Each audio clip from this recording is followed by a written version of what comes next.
everyone, this is Fizza from Fizz IELTS.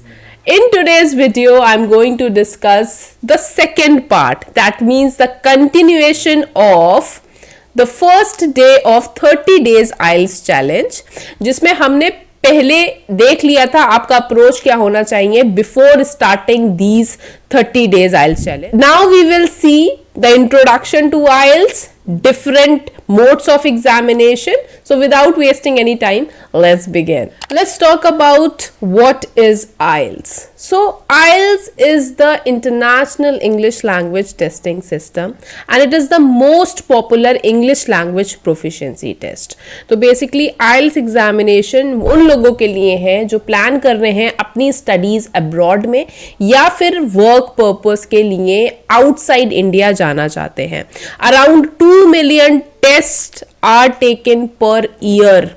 Okay, so lots of students, they give this examination to achieve the desired band scores and move abroad. इस exam में assess की जाती है आपकी 4 modules की skills, that is listening, reading, writing, speaking.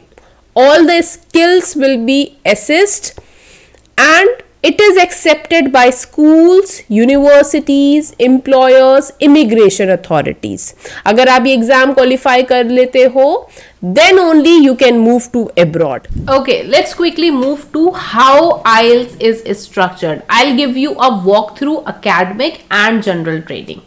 Okay, अगर आप universities में अप्लाई कर रहे हो, अकेडमिक करियर चाहते हो, वहां जाकर के आप एमएस करना चाह रहे हो, मास्टर्स करना चाह रहे हो या फिर ग्रेजुएशन परस्यू करने जा रहे हो, then you need to write academic IELTS. आपको स्टडी करना है वहां पर जाके, then you need to write academic आइल्स.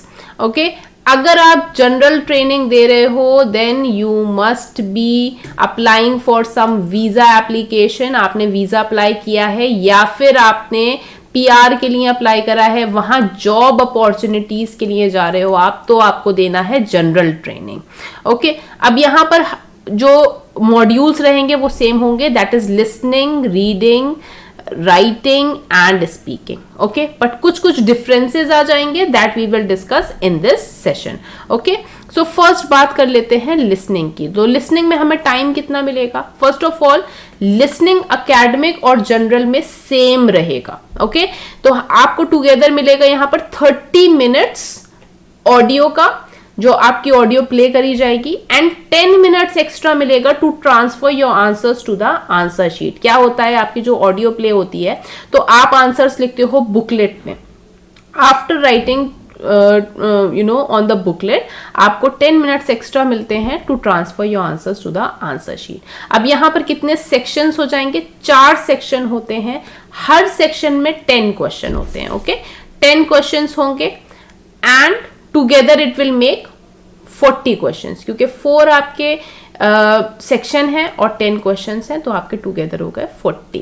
अब यहाँ पर इंपॉर्टेंट पॉइंट ये है कि आपको अपनी पेंसिल यूज करनी है और ऑडियो सिर्फ एक बार चलाई जाती है. मतलब आपका साइमल्टेनियसली आपको लिसन भी करना है, आपको राइट भी करना है एंड आपको रीड भी करना है. Okay, so this is very important module because यहाँ पर बहुत ईजी होता है स्कोर करना, बट प्रैक्टिस इज द की. Let's move to the another module, that is reading. Reading में there will be some differences. जैसे कि academic reading में आपकी 3 सेक्शन होंगे, each section 1 long text. यहाँ पर 3 होंगे आपके और हर सेक्शन में 1 long text होगा. बट यहाँ पर डिफरेंस आ जाता है. यहाँ पर जो सेक्शन होंगे 1 और 2 वाले, मतलब होंगे तो 3 ही सेक्शन, बट स्टार्टिंग के जो 1 और 2 सेक्शन होंगे यहां पर 2-3 शॉर्ट टेक्स्ट आ जाएंगे. ठीक है, यहाँ पे 1 लॉन्ग टेक्स्ट वाली कहानी नहीं रहेगी, यहाँ पे 2-3 शॉर्ट टेक्स्ट होंगे एंड क्वेश्चंस होंगे उसी के, एंड जो लास्ट का आपका सेक्शन होगा उसमें 1 लॉन्ग टेक्स्ट आएगा. ओके, अब ये भी अरेंज होता है अकॉर्डिंग टू डिफिकल्टी लेवल. पहले वाले स्टार्टिंग के जो सेक्शंस होंगे वो इजी होंगे, like easy, intermediate, tough. Academic में भी यही होगा. First section is easy, second is intermediate, third is tough. ऐसे ही जनरल में होता है, स्टार्टिंग के 1 and 2 section will be easy, जिसमें 2-3 शॉर्ट टेक्स्ट आ जाते हैं, एंड थर्ड वाला जो सेक्शन होता है वो होगा difficult.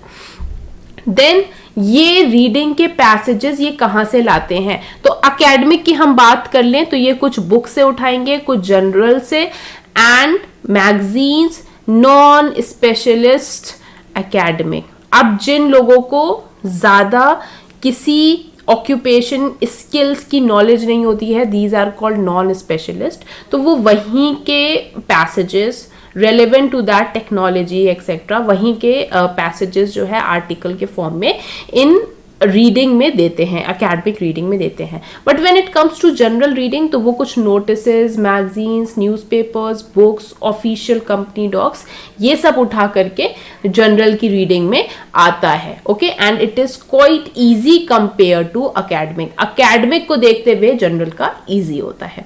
Let's move to third one, that is writing. Writing you have 2 task, that is task 1 and task 2। Task 1 में आपको मिलता है graph and diagram based question, वही जनरल में आपको मिलता है लेटर राइटिंग। ओके, यहां पर सिर्फ डिफरेंस होगा टास्क 1 का।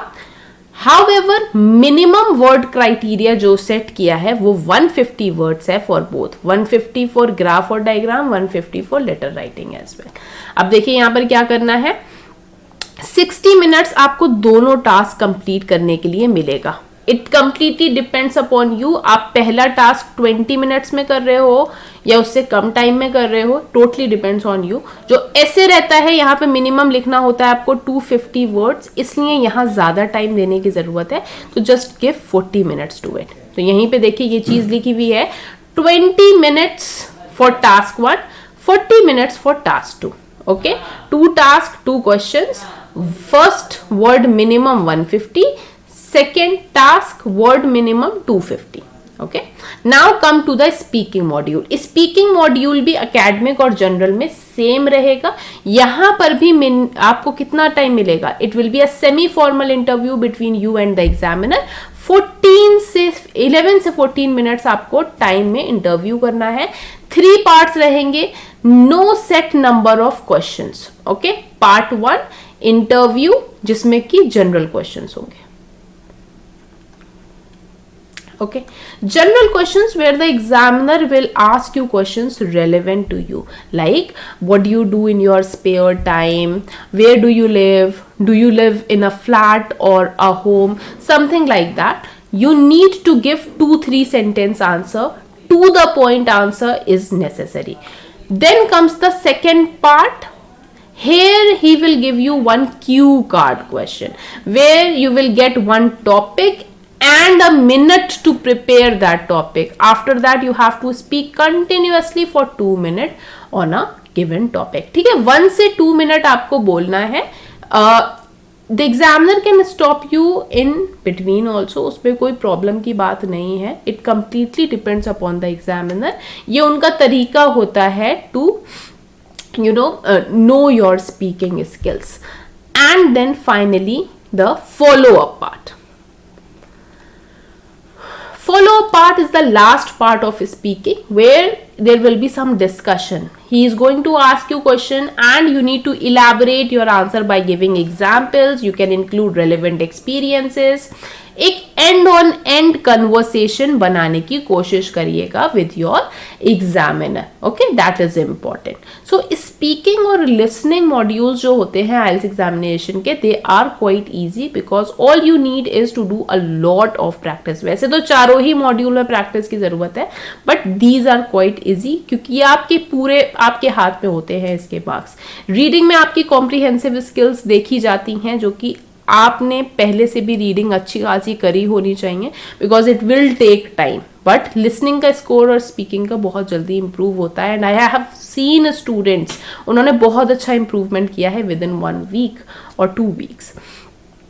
एंड राइटिंग, ऑफ कोर्स आपकी राइटिंग अच्छी होनी चाहिए, आपका रिप्रेजेंटेशन अच्छा होना चाहिए if you want to score good in this, and practice is the key, as I always say. Okay, so this is all about the overview of academic and general training, and we will discuss everything in detail in the upcoming sessions.